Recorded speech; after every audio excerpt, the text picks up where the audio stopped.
Order. It's now 11:03, October 3rd.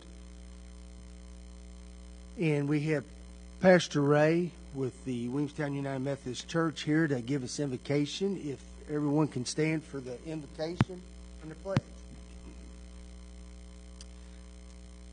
Let us pray.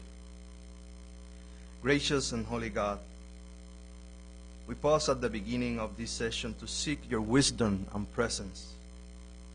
Guide their thoughts, their words, and their decisions so that all they do may serve the good of the people and honor the trust placed in them.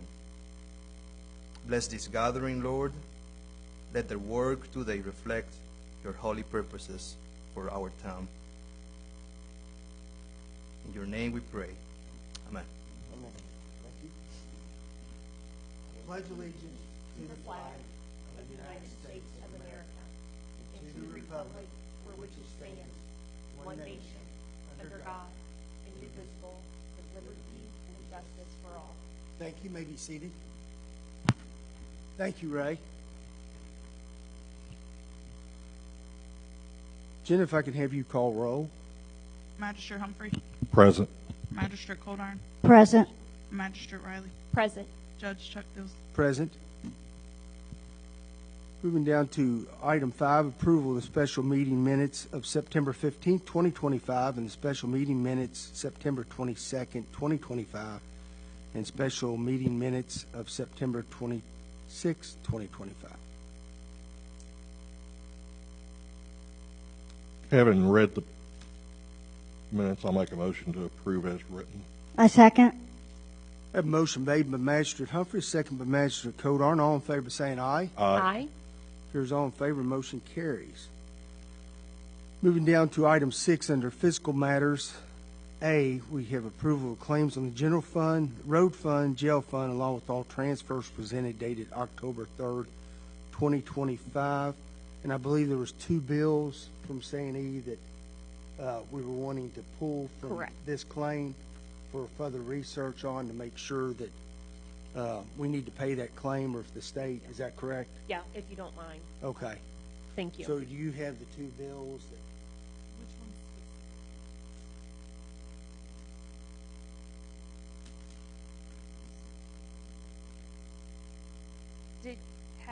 Had the jail already confirmed though? Yeah, they did beforehand. Yeah, they did say whether they, I went through them and they were state or county. No, and yeah, we went through those, and all the counties were just ours, and there was none other outside of that. So we did get what we needed, so we can approve them all. Oh, so we're good on all, We're good on all all. bills. Okay, so I'll restate that on the claims, it appears that all bills that's been presented by St. E have been cleared by the jail that are owed by the county. I make a motion to approve the claims on the general fund, road fund, and jail fund, along with the transfers presented, dated today's date, October 3rd, 2025. I second. That motion made by Magistrate Riley, a second by Magistrate Coldarn. All in favor saying aye. Aye. Appears all in favor, motion carries. We have item B. This is approval of payment for House Bill 810 training incentive for Sheriff Dennis Schweitzer. He's completed his 40 hours. We received our letter from Department of Local Government on that being completed. I make a motion to approve payment for House Bill 810 training incentive for Dennis Schweitzer. I'll second. That motion made by Magistrate Coldarn, second by Magistrate Humphrey. All in favor saying aye. Aye. Appears all in favor, motion carries. Now we have a whole list of reappointments before us for the Grant County Health Department Board. Our first one's reappointment of Patty Poore, the Grant County Local Board of Health, effective January 1, 2026, and to expire December 31st, 2027. If you're all just curious why, and if you all have noticed in the past, the Health Department likes to have these approved several months in advance so that they can get everything completed on their end. I make a motion to reappoint Patty Poore to the Grant County Local Board of Health, effective January 1st, 2026, and to expire December 31st, 2027. I second. That motion made by Magistrate Riley, a second by Magistrate Codar. All in favor saying aye. Aye. Appears all in favor, motion carries. Next one is D, reappoint Dr. Troy Ashcraft, Grant County Local Board of Health, effective January 1, 2026, and expire December 31st, 2027. I make a motion to reappoint Troy Ashcraft to the Grant County Local Board of Health effective January 1st, 2026, and to expire December 31st, 2027. I'll second. That motion made by Magistrate Riley, second by Magistrate Humphrey. All in favor saying aye. Aye. Aye. Appears all in favor, motion carries. Item E, reappoint Dr. Morgan to the Grant County Local Board of Health effective January 1, 2026, and to expire December 31st, 27. I make a motion to reappoint Kathy Morgan, Grant County Local Board of Health, effective January 1, 2026, and to expire December 31st, 2027. I will second. Have a motion made by Magistrate Codar and second by Magistrate Riley. All in favor saying aye. Aye.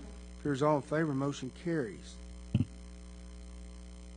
Moving down to item F, reappoint Amanda Naranjo, Grant County Local Board of Health, effective January 1, 2026, and to expire December 31st, 27. I'll make a motion to reappoint Amanda Naranjo to the Grant County Local Board of Health, effective January 1, 2026, and to expire December 31st, 2027. I'll second that motion. Have a motion made by Magistrate Humphrey, second by Judge Chuck Dills. All in favor saying aye. Aye. Appears all in favor, motion carries. Moving down to item G, reappointment of Dr. Adam Rich to the Grant County Local Board of Health, effective January 1, 2026, and expire December 31st, 2027. I'll make a motion to reappoint Adam Rich to the Grant County Local Board of Health effective January 1st, 2026, and to expire December 31st, 2027. I second. Have a motion made by Magistrate Riley, second by Magistrate Codar. All in favor of saying aye. Aye. Appears all in favor, motion carries. Moving down to our last appointment, we have reappointment of Dr. Sandra Utter to the Grant County Local Board of Health, effective January 1, 2026, and expire December 31st, 2027. I make a motion to reappoint Sandra Utter to the Grant County Local Board of Health, effective January 1, 2026, and to expire December 31st, 2027. I will second. Have a motion made by Magistrate Codar, a second by Magistrate Riley. All in favor of saying aye. Aye. Appears all in favor, motion carries. Doesn't appear we have any old business to discuss. Under item 8, new business, we have Owen County Transit. Dan, if you'd like to come up to the podium, and thank you for coming over. Thank you. My name's Dan Brenio. I'm the administrator for Owen County Public Transit. Owen County Public Transit, I don't know if you're familiar with it or not, is a department of Owen County Fiscal Court or Owen County government. Yet we're 100% federally funded. So we are kind of the oddball of county government. The employees receive their benefits, and we use the accounting system and the payroll system and things like that, which we apportion a certain cost to that. But the entire operation is not handled by county government. An account executive has to be appointed under the federal grant, and that is me. That makes me responsible 100% for public transit.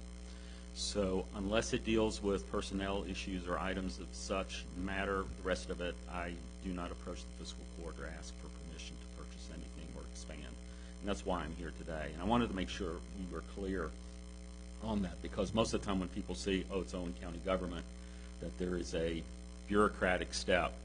And to be honest with you, sometimes I wish it was just local government, because having to deal with the federal side of it gets a little difficult. Yeah. So having said that, and giving the lay of the land a little bit on the administration, we operate on average about 9 to 12 vehicles a day. We cover all of the northern Kentucky Ad District rural areas. We are the only rural provider for this region. There are others, but most of them are what I would say family related. They are licensed by the state to provide services to their family members that require Medicaid services or special needs. So we are the mass transit for the rural area. Tank, of course, is the fixed route provider for Boone, Kenton, and Campbell, which is mass transit. And then there are a few other program-related other providers, BayWac, which has just changed their name, I can't remember, and Shaven. So we all work together. We're currently working with the Northern Kentucky AD on a regional transportation. They just completed their regional transportation study, and to formulate a more cohesive, coordinated effort to provide public transit to the region. For us, for this year, we received funding to expand, expand the operation, and my intention is to try to dedicate 2 vehicles to Grant County, to Pendleton County, to Carroll County, and to Gallatin County. Now, having said that, I think we all need to understand, one, you got to find qualified people to operate those vehicles, which means everybody has to have a clean criminal record, no drug testing randomly, and all of that. And we know how hard it is to find folks now these days that can meet those basic qualifications. With that being said, most of our work, 80% of it, is Medicaid related. So we are part of the brokerage system. This is Region 9. All Medicaid recipients that qualify for Medicaid transportation have to call the broker to schedule their trip. Then the broker divvies it out to the subcontractors, which we are one of. 80%, almost 80 or 85% of our work is all Medicaid related. So we are required to take those individuals to their Medicaid appointments or their qualified Medicaid program. So that could be an active day, could be a drug substance abuse program, could be a doctor's appointment, could be anything. The other 15% that we currently do is public transit, and that is on demand. The public can call and say, I need to go from my house to Walmart and back, and we give them the rate. The rates have been the same since 2016, and that's $3 for the first 10 miles and 40 cents a mile after that. And I will tell you that that will be changing. I think it's quite obvious that that rate has to change. What that is, I don't know what I'm going to set those at, but we're going to try to be as fair as we possibly can be, as long as the legislature does not cut enrollment in Medicaid, which I don't think is we're just looking at a cut. Depending on how much they cut, those Medicaid recipients, that will directly trickle down to us. And I say that because the brokerage is a managed care program. So in this region, there might be 100,000 Medicaid recipients. The broker may get $15 a month for each client, but only 25,000 qualify for transportation. They take that money, they're allowed to keep 10% for administrative cost, and then the rest has to be used for services. So if they cut Medicaid by 25% enrollment, you can just imagine what that does for the rest of us. We lose, just in this region alone, 25,000 people. So the volume goes down. What I am looking to do here is to provide that one vehicle, which we already have, and we were just talking about that in the back, and I'm sorry I didn't introduce her. That Tara McDaniel, she's the supervisor for public transit. Tammy Bishop is the mobility manager. She's on vacation, and Dean Ward, he's the compliance officer. He's also on vacation. So everybody's taking time off because the kids are gone. What I'm looking to do here is to maintain the one vehicle that we use now for Medicaid, which we have to do. But in reviewing some of the numbers, and participation in the regional program that the ad did was not well participated by the public, which we would assume. But looking between Williamstown and Dry Ridge, I think that we have an opportunity here to maybe do what we would call a deviated fixed route. And that would be, there would be a bus stop, maybe one or two in town, one or two in Dry Ridge, and that bus would stop there. But then that bus also has the capability of veering off that route up to 1 mile to pick up clients to take them wherever they need to go. This has been done in Georgetown, Danville, and Nicholsville, because I just got a report from another broker who was doing it up down there. And they've been very successful. The first month, couple months, they only had 30 riders, but now they're up to 250 a day. Wow. So it kind of indicates that if the service is available, and things are a little close here, you know, there's not a lot you can go to. Go to Walmart, go to Kroger, or, you know, what the other establishments are. So this is something that I'm going to look at closely here when we talk about putting that second vehicle in. That doesn't mean that we can't pick anybody up in the county. It just means that this is a service that we probably could provide if people just want to run to a store and run back. I am looking to hire individuals within the counties that we're servicing and not, from Owen County alone. So, and we also will be moving to a home fleet. So these individuals will be taking the vehicle home if it's permissible by the standards that we have to have. It has to have off-road parking, so their driveway or something like that. So the good news for you all is we're not asking for any funding yet. Yeah, I have to say yes. I know that. If I don't, then I know. he would hold me to it. But I don't see any purpose in that at this point. I mean, as I've told other fiscal courts and city councils, if the county wants to participate, then I would probably see that being in a way of maybe salary support for hiring one person to make sure that, stays here. But that's about the only thing. I don't see any reason to get into the details of operational expense, capital costs, and all that other stuff. That's irrelevant. It's all covered by the program that we have anyways. So currently we have an average of 9 to 12 vehicles a day, right, out on the road. And I just purchased 8 more, and I have 8 more that I can purchase. So I'm tripling the size of the operation. So, any questions? I know that's a lot to digest. I just wanted to stop in today and basically just give you a quick snapshot of what we do, and then we can schedule a time. No, I appreciate you coming more over, detail. and I'm familiar somewhat of y'all's operation. We really appreciate the services y'all provide in our county. Talking about the bus stops, have you all tried or even started to try to identify maybe locations that No. we, as the county or the cities, can help on locating? Yeah, I mean, when we get to that point. Okay. And this is really the only county that I would try this in, because you have 2 cities that are so close together and the services are so combined. Carrollton is kind of self-contained. Owington is self-contained. Right. Warsaw is self-contained.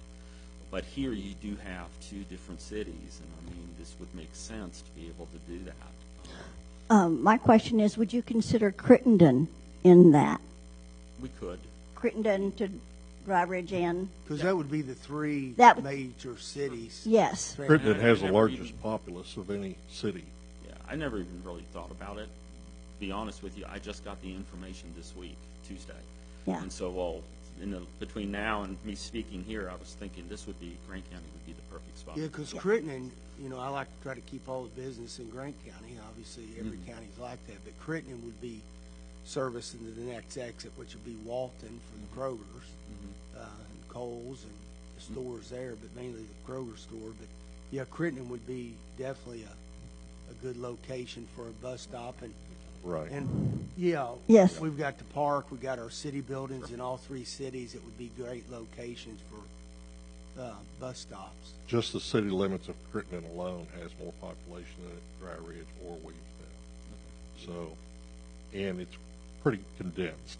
All right. Yeah, not a problem at all. I mean, we can take a look at everything and see. And not only that, you've got just several direct subdivisions that are, adjacent right to US 25 from about, just, that whole corridor there. But yeah, there's several locations. I mean, Crittenden just built a new park near a large subdivision that would be able to house maybe a shelter area that, for a bus stop. So, Okay.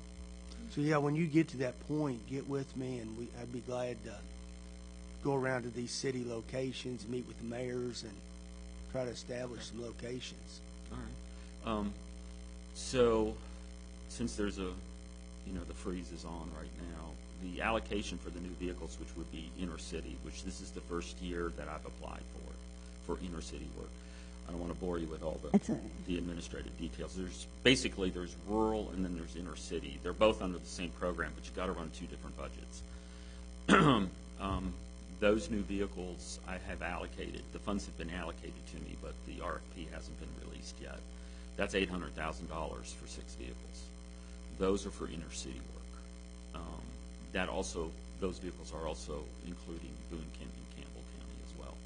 But if we're talking about linking 3 cities together, and we're seeing what kind of volume we could potentially get, it could turn out that you might need 2 vehicles to run that route. So just curious, under the federal guidelines, would, like Crittenden, Dry Ridge, Williamstown, would that classify as inner city?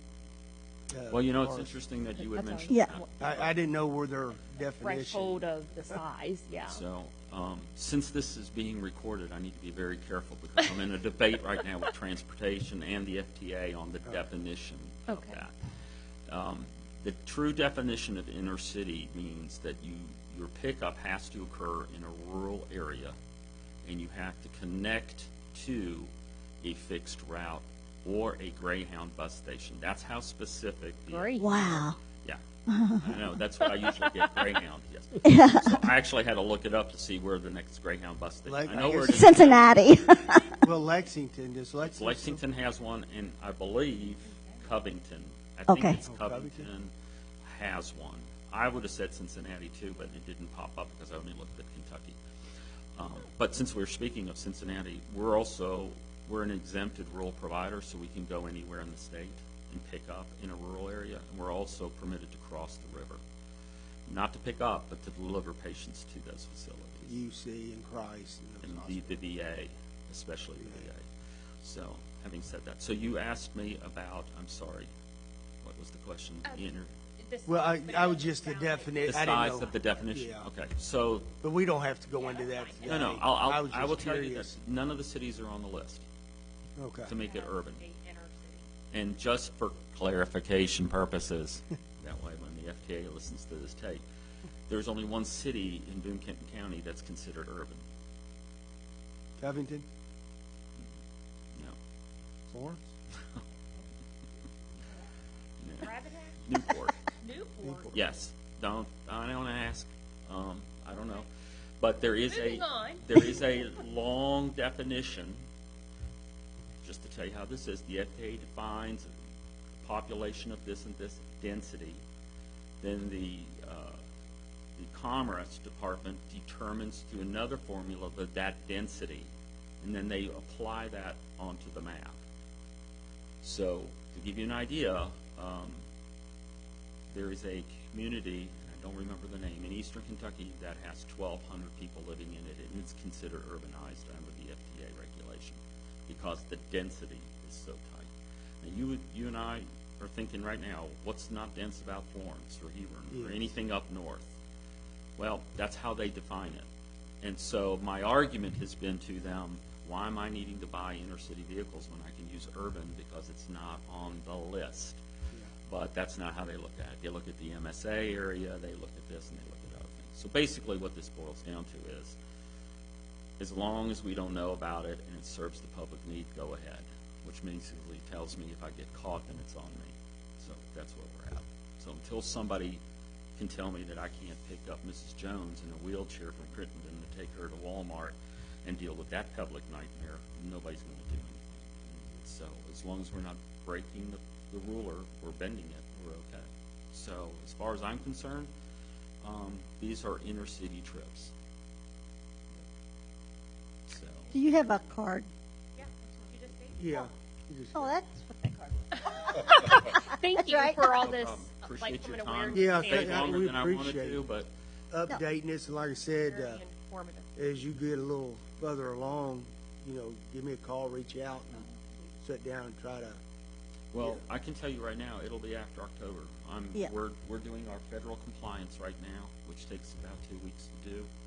Once we get done with that and November rolls around, then we can maybe plan ahead and see who we need to get together at the table that are key stakeholders in this and take a look at what we're talking about. Because the regional study didn't provide us with a lot. I mean, participation it wasn't even in the hundreds. And you can't measure anything off of 10 comments. So, but I understand that an expense has to occur for maybe 3 or 4 months to make this work. And as the word gets out, people catch on. Yes. So we get a lot of calls from folks for Aren't- Grant County. And, at this current point, if it's a public trip, all we can tell you is we can try to pitch you in. Okay, now that was my next question. I know Shauna I was at the is- meeting with has him. been on- involved with the Northern Kentucky Ad District as I serve on the board, but with the transit end of it. And and she was just asking me the other day about how many calls I receive for transit. I don't get a whole lot because I think they're calling you all. What few I had, and that was the question I had for you, is like veterans, if they call and get an appointment to go to a VA hospital, you're all coming over to Grant County and taking them, is that correct? We're doing it now. We're doing it. Yeah, I thought you all were, and Yeah. I know that in the past several years, I've had a couple calls, and I've referred them to you all after I talked to Casey Ellis when Casey was the judge there and was involved in this transit at the very beginning. But I'd never heard back from them, assuming they were taken care of, because I told them, I said, if you don't have any luck, call me back. And I didn't hear back from them. So I assumed you all were taking care of them. A few of them I found later, you all were taking care of them. So, Yeah, we get a lot of calls, and we just can't squeeze them in. The whole idea behind this program with the federal government is it's called coordinated. And what they want is they want you to put as many people into one vehicle going the same way. right. And I get that. But in a rural setting, as we clearly have demonstrated for the last 10 years, that's impossible. Our average one-way trip is between 35 and 42 miles, and that's empty. You know, the wheels are turning, expenses are going out, and then you get there and you're picking up a public trip. A veteran, let's just use that, because that's the most extreme case. They go from here to the VA, if that's 20 miles, okay, the first 10 are free, so that's $3, and then 40 cents a mile after that, and then they get half price. So I'm doing a round trip for $10. The point of that is we're supposed to keep the rates low for public transit to encourage people to use it. The idea is that the Medicaid volume makes up for that, and it did. I said it did. Yes. It doesn't now. We've had our second round of reductions in reimbursement through the brokerage program this year. So we are back to pre-COVID costs, reimbursement costs. So, and gas is not $1.95. And vehicle parts are new. Now, luckily for us, I've just flipped the whole fleet. So everything we have is 24 and 25. All the vehicles have security cameras in them. They're all paratransit, so they all have wheelchair lifts. So we can accommodate an entire group. What we are not, I did drop our 5310. 5311 is the program that we're talking about. 5310 is a specified senior and disability. Your senior centers fall under 5310 funding.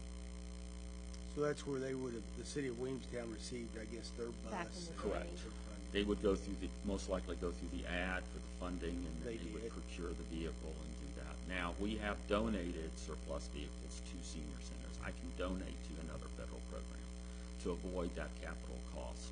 But I can tell you right now, the last time I bought vehicles was in 2016. Oh. So it's almost been 10 years, and our vehicles, they're in great shape, but they've got 275 to 300,000 miles on them. So they're used, but they're presentable and they're safe. So, yeah, I mean, we don't do a lot of, when I say seniors, I'm talking about senior center direct work. We also don't do charter. Charter is take us all To the ARC. to the ARC. Yeah. We will, if it's maybe a homeschool group or something specific here, but I have to get permission from the state, who's the administrator for the federal program. I have to ask them, and I have to show that I called as many other charter services, and they don't want to do the trip, which most charter services don't. You know, they want to pack a bus with 72 people, not 12 kids. Right. 5 miles down the road. It's cost prohibitive for them. So I'm not saying no. I'm just saying that's not on our public list to say we do charter trips. But, you know, you called and said the fiscal court wants to go somewhere and look at something, we would make the call and make that happen. So. Another question on the veterans. Do you get funds from veterans into your program? Is that how you do that, or? No, we used to, and 4 years ago, the feds cut that out. So how does the veteran program work? Does the individual has to? So what they do is they call the VA, they get a voucher, Okay. and the VA pays them for the trip, and then they pay us. But I can tell you now, the voucher is more than what our cost is. So they'll get $50 and they'll pay us $10, because that's what our rate is. Okay. because I've had a constituent that's continuing to call that keeps saying there's funds out there that we can use, but I don't think it's, There is funds out there, but they're different program funds. uh-huh. We can't participate in those because we already receive federal funding. Okay. There's also foundational grants that help. So on the voucher, if they receive 50, and is that what it is, $50? I don't know what they get, to be quite Okay. honest with you. But whatever they receive, y'all can't accept what they receive? No. They send the money to them and then they pay us. Yeah. Mhm. Yeah, 20 years ago, we used to bill the VA, and they got rid of that. And now they're doing it as an as-need basis. So if the veteran doesn't call, I don't know if a veteran qualifies for transportation or not. I'm sure it's like Medicaid. Some do, some don't. Right. Not everybody gets those benefits. But they have to call the VA and do that. Okay. Call them and get it. It's more like a reimbursement program for It them. is. It is. I mean, we don't see it. All we tell them it's a $15 trip, and they pay us, and then that's it. Mm-hmm. So we are. We have routing software that we use. We were doing everything on paper until 3 years ago, and it's just started getting a little. But now that software is what the ad is discussing on updating so that it networks with the other entities like Tank and. Yeah, so what the ad wants to do is the ad wants to create one center for public transit, not Medicaid. Right. That's under the brokerage. For Medicaid, to where people can call, and then they can divvy out the calls so not everybody has to do it, and coordinate those a little bit better to see how that works. We wouldn't necessarily be using their software because all the providers have different software. Right. But I can tell you, for this region, out of maybe and I'm including brokerage providers in this too, subcontractors like me, I think there's 25 for the whole region. Only 2 of us are electronic. All the rest are on paper. Was that a snicker? Are you sure? Because usually people go, wow, yeah. So this is part of the issue. I mean, for a lot of providers, they just can't afford the software. And just for us alone, it was $192,000. So it's a hefty bill. But we're getting ready to change software vendors too. So when I say that, hopefully by June of next year, you'll be able to book a trip online, Good. pay online, Wow. reschedule online. So there's very little interaction with actually calling. So we could do it now, but the software vendor isn't providing that service to us in an efficient manner, so I shut it down. So right now, if they would call for a trip. So there is there's a division for parole that goes Yeah, through the brokerage too. We don't do any of those trips.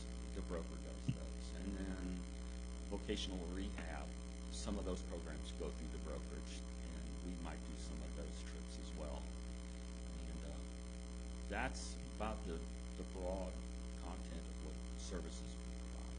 So, Okay. Well, good deal. Dan, thank you. Does anyone else have any other questions now? If not?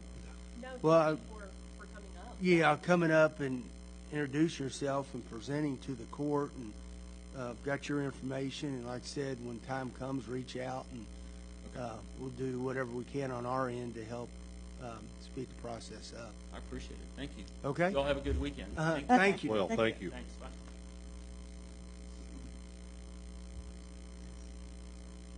We'll move on down to item 9, reports. You all have treasurer's report, animal shelter report, road supervisor report, building inspector, coroner, jailer sent that out yesterday. The report on the jail, they're maintaining the inmates, and revenue is flowing a whole lot better than it has in the past, so that's great to hear.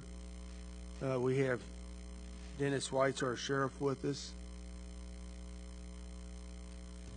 So the Sheriff's Office report for August, we had 748 calls for service. We worked 27 collisions. We did 77 citations and 29 arrests.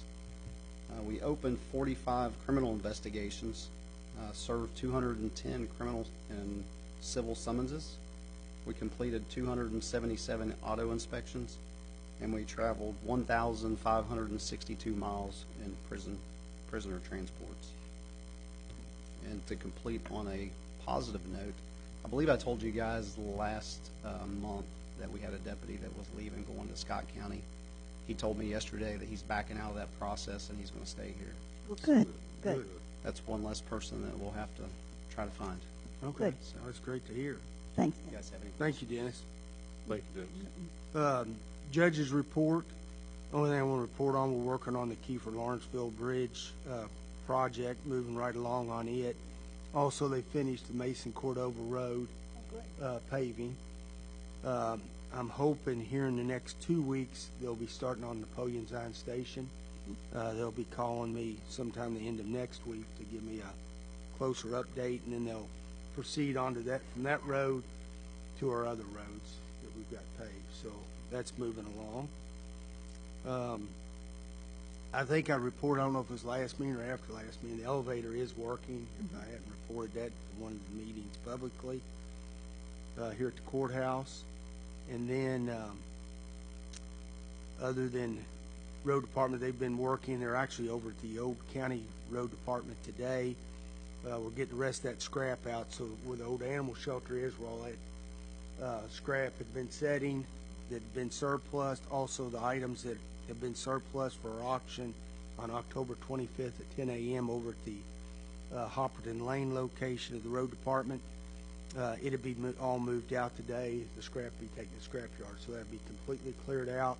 And I believe they're working on finishing cleaning out that fence row between the jail, sheriff's office property, and the old road department. So they're getting that all cleaned out. If y'all haven't been over there, stop over. It's really looking a whole lot different. Also, and I haven't talked to Dennis on it, my understanding they've got, when I was over there, they've got the drainage fixed there in your parking lot. Yeah, so they went in where it was undermined on the drainage in the parking lot. They went in and backfilled into it, cut that blacktop out, repaved around the drain itself. So hopefully that has fixed that problem. So that's been taken care of. So other than that, I'm sure I've left a few things out, but I'll move on down. Roger, anything you had to report on? Nothing to report. Shauna? No, we did get all the submissions to the Frankfurt on the roads that we want to be considered. I'm glad you brought that up. So I spoke, yes, that's all been submitted, all the roads, all the photographs. We got confirmation back that they received all the photographs. The photographs, one every 300 feet. And now we just So, sit back and so frame think it. about that on 11 roads, and off the top of my head, I can't tell you on 11 roads how many miles that is, but yeah, there was photographs taken every 300 feet. So, And folks, that's because that's their requirement, yes. not because we're bored. Yes. So anyway, that has all been taken care of. It's been confirmed received. Good. So that's all done. Now just get them graded. Yes. Jacqueline. Nothing specific. Okay. I'll move on down to item 10. Anyone from the audience on a citizen's address? Doesn't appear we have anyone here to address the court. And item 11, I need a motion to go in closed session pursuant to KRS 61.810, subsection 1F on personnel. I'll make a motion to go into closed session, please. I will second. That motion made by Magistrate Humphrey, second by Magistrate Riley. All in favor saying aye. Aye. Appears all in favor, motion carries. We're now in executive session. We'll go down to my office, and then we'll come back into the courtroom to close out from the executive session if any actions are taken, and then finish the meeting.